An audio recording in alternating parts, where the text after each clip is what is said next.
Isang magandang araw mga kamaski! Samahan niyo po muli tayo sa isang umaatikabong maaanghang na komentaryo. 20 pesos na bigas, bakit hanggang sa ngayon ay hindi nangyayari? Akong pagbaba ng presyo ng bigas na hanggang ngayon ay nasa balintataw pa. Bakit hindi maibaba ang presyo na ito? Ano-ano ba ang mga balakid sa pagbaba ng presyo sa merkado? Yan ating tatalakayin sa isang makatotohanang komentaryo. Muli, ito ang inyong lingkod na si Maski, ang maskaradong komentarista ng Pinas. Kung kayo ay may mga opinyon hango sa inyong pagkakaunawa, maaaring i-komento nyo sa ating comment box upang tayo ay magkaroon ng connection sa pagminilayan. At kung ikaw ay bago sa aking channel at may interes sa ganitong usapin, maaari lamang kami ay inyong suportahan sa pamamagitan ng pag-like, subscribe and share upang kami ay magpatuloy pa sa pag-upload ng mga makatotohanang pangyayari hango sa nakaraan, kasalukuyan at hinaharap. Bakit nga ba hindi maibaba ang presyo ng bigas sa ating bansa? Talakayin natin ang mga sigalot sa likod nito at katotohanan. Banggaan kung banggaan, tamaan ay umilag sapagkat ito ang katotohanan na dapat mailathala sa kaalaman ng publiko. Alam ba ninyo ang tinatawag na trader manipulation? Ito ang isang ubod-laki na koneksyon sa mga pagtaas o paglobo ng presyo ng mga bilihin sa merkado, pangunahin na ang bigas hango sa ating mga kababayang magsasaka. Kami ay maglalabas ng konkretong paglalahad ukol sa malaking aspeto ng presyo ng bigas sa merkado at batayan ang nasa larawan, talaan upang lubos na maunawaan. Ito ay ayon sa pagkakasunod-sunod ng galawang negosyante. Pagbatayan naman natin ngayon ang isang maliit na magsasaka na mayroong 1 hektaryang lupa at matagumpay na ani. Sa kasalukuyan, 14 na piso ang presyo kada kilo ng palay. Ito ay ayon sa ulat ng Department of Agriculture. Alam nyo ba, ang isang sakong palay ay may bigat lamang na 35 kilo? At ang 1 hektaryang lupain ay kayang umani na aabot sa 120 sako ng palay. O katumbas nito ay 3,000 kilo o 3 tonelada. Ito ang pagbabasihan natin ngayon sa simpleng komputasyon. Para sa kaalaman ng lahat, na ang 1 sakong palay na yan ay nasabi ko kanina ay aabot lamang ng 35 kilo. Ang 1 hektaryang matagumpay na pag-aani ay aabot ng halos 100 hanggang 120 sako para sa katotohanan. Ang pagbabatayan natin ay sagad na bilang ayon sa matagumpay na ani. Mula sa ating mga magsasaka, pagkaani, ito ay pinupuntahan ng mga mamamakyaw o bansagan natin sa Trader 1. Sila ang mga negosyanteng bultuhan ng kuha sa direktang presyo. Kaakibat ng negosyong pagkahango ng unang kamay ng negosyante. Mga konsiderasyon na ipinapatong sa presyo ng palay ay hango sa mga gastusin ng mga alinsunod. Unang konsiderasyon sa paghahakot ay 6 katao. Kadalasan sila ay gumagamit ng pakyaw-hakot na sistema. At ang bawat tao ay binabayaran ng 650 piso para sa maghapong paghahakot o hanggang matapos ang kanilang hahakutin. Kaya katumbas nito ay 3,700 para sa 6 na taong kabayaran. Kaya ang halaga na yan, hatiin natin sa 3,000. Yan ay ang kilo na kailangan nilang hakutin sa maghapon. Kaya ang suma total na kailangan nating ipatong sa presyo ng palay ay piso at 30 sentabo. Ang konsiderasyon na yan ay para sa driver, 2 pahinanteng taga-salangsang at 3 kargador. Ikalawang konsiderasyon ay akaarkila natin o upa sa truck na ang presyo ayon sa kasalukuyang singil ng mga trucking services charges sa unang 48 kilometro ay 4,320 piso kada biyahe. Hindi kasama sa bayad ang driver at pahinante nito dahil kasama na to sa unang konsiderasyon. Nasasakop dito lamang ang bayad para sa truck, krudo at mga travel fee. Kaya ang 4,320 piso hatiin natin sa 300 kilo na isasakay dito. Kaya ang katumbas nito ay piso at 44 na sentabo dagdag kabayaran para sa presyo ng palay. Ikatlo ay ang pagpapakiskis unang yugto o paglilinis. Kasalukuyang singil na itinakda ng batas ngayong taon ay piso at 75 sentabo kada kilo. Iyan ay ayon sa nasyonal na panukala.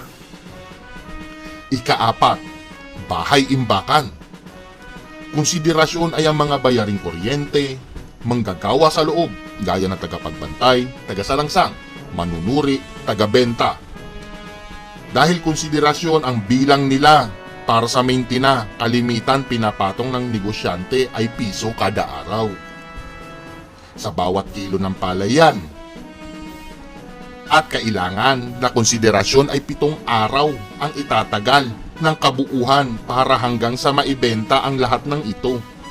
Kaya aabot ng 7 piso ang kailangan nating ipatong sa presyo uli ng palay. Ang ikalimang konsiderasyon ay ang tamang patong o tubo ng isang negosyante na ayon sa batas ay sila ay pinapayagan lamang na magpatong ng legal hanggang 15% sa total na gasto ng produksyon. Kaya, pagsamasamahin o isuma total ang konsiderasyon sa una hanggang ika-4. Isama mo na rito ang presyo ng palay. Saka mo kunin ang 15% sa kabuuhan nito. Kaya ang lalabas nito na kailangan nating ipatong ay 3 piso at 66 na sentabo o 3 piso at 86 na kahalagahang kabuuhan. Yan ay legal na patong na tubo. So isuma mo lahat ng konsiderasyon na yan mula sa presyo ng pagkakabili ng palay hanggang ika-5 konsiderasyon. Ito ay tutumba sa presyo ng benta galing sa minarkahan natin na Trader 1 na ang lalabas na bagong presyo nito na ipapasa sa merkado ay 29 at 60 sentabo kada kilo.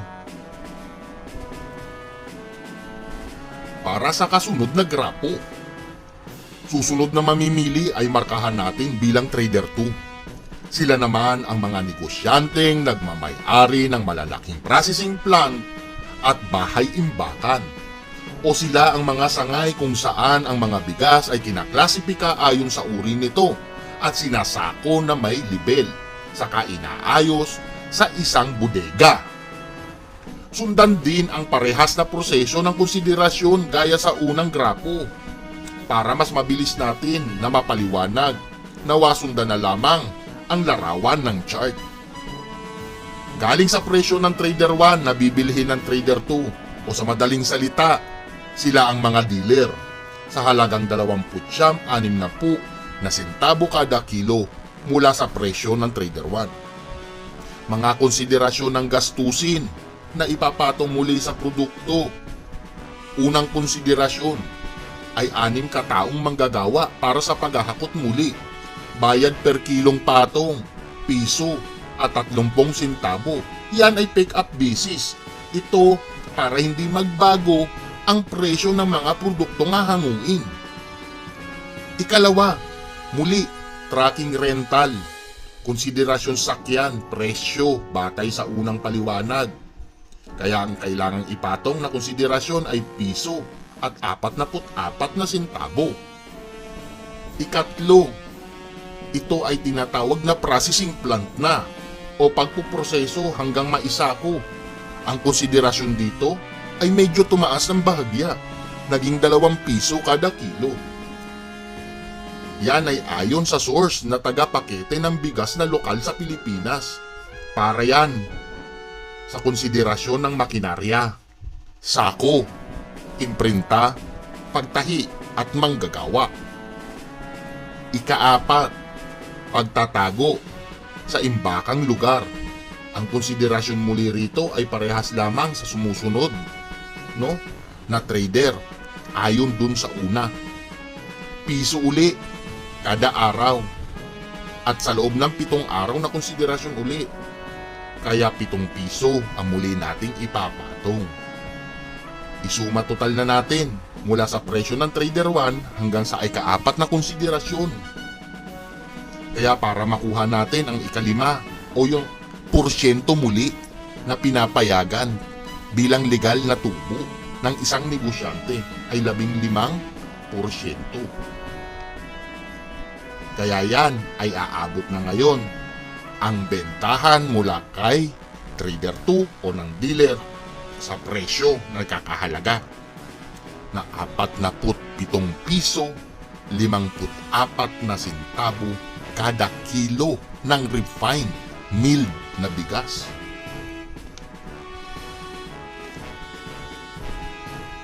Para sa huling grapo at ayon na sa presyo ng mga dealer na umaabot na 47 piso 54 na sentabo kada kilo, ay ibebenta naman ito sa mga tinatawag na Trader 3 o mga lokal na negosyante ng pamilihan.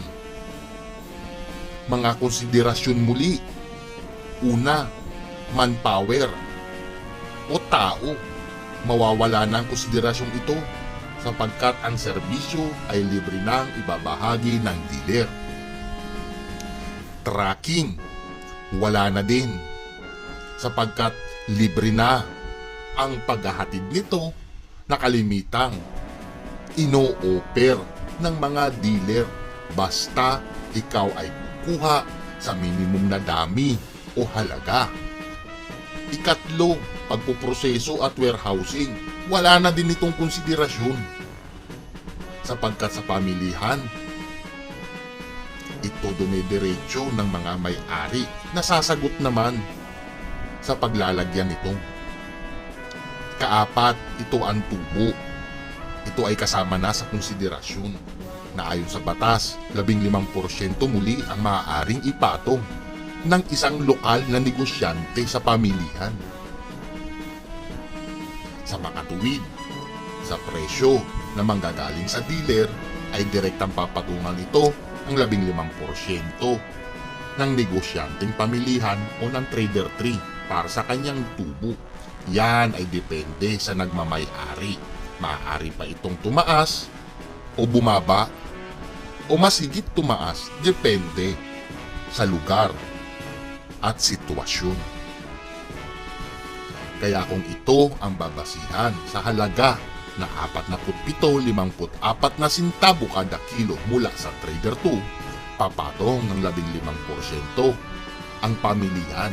Ito ay aabot sa katumbas na 54 at 67 sentabo o maaaring gawin sa kabuuhang 55 piso kada kilo mabibili ng consumer ang patas na presyo ng bigas sa merkado mula sa Trader 3 o pamilihan.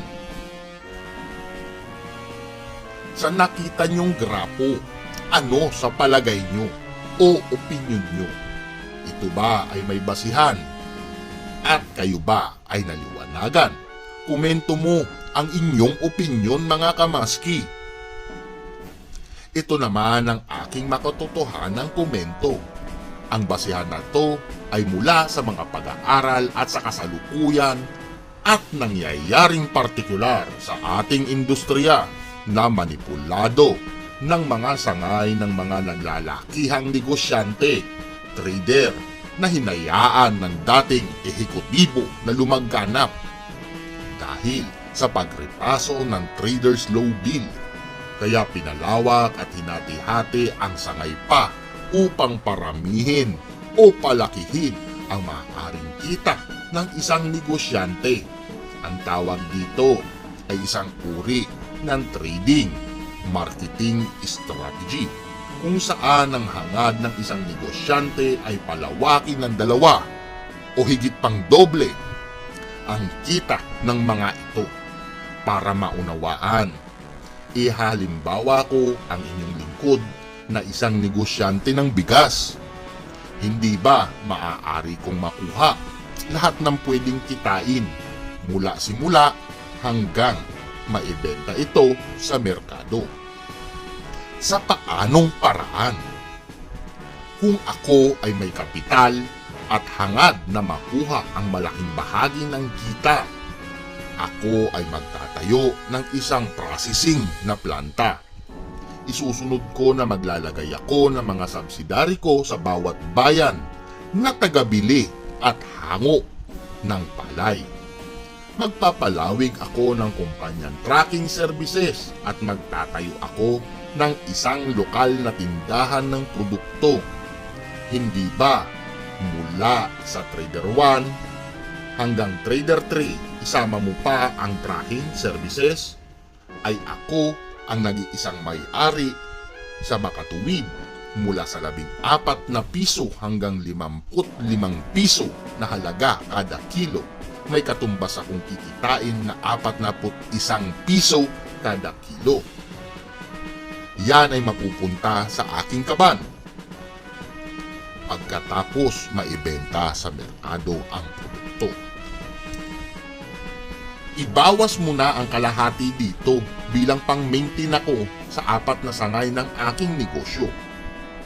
Kaya ang matitira sa akin dito ay 20 piso at 50 sentabo. Kalahati na tumabas sa kabuuhang kita sa batayang 1 hektarya lamang. Kaya maaari akong kumita dyan ng isang malaking bagay sa aking kaban na umaabot sa halagang 61,500 piso para sa basihan ng 1 hektarya. Paano ang aking nakuhang pakyaw ay hindi bababa ng 50 hektarya? Yan ay base lang sa katamtamang negosyante.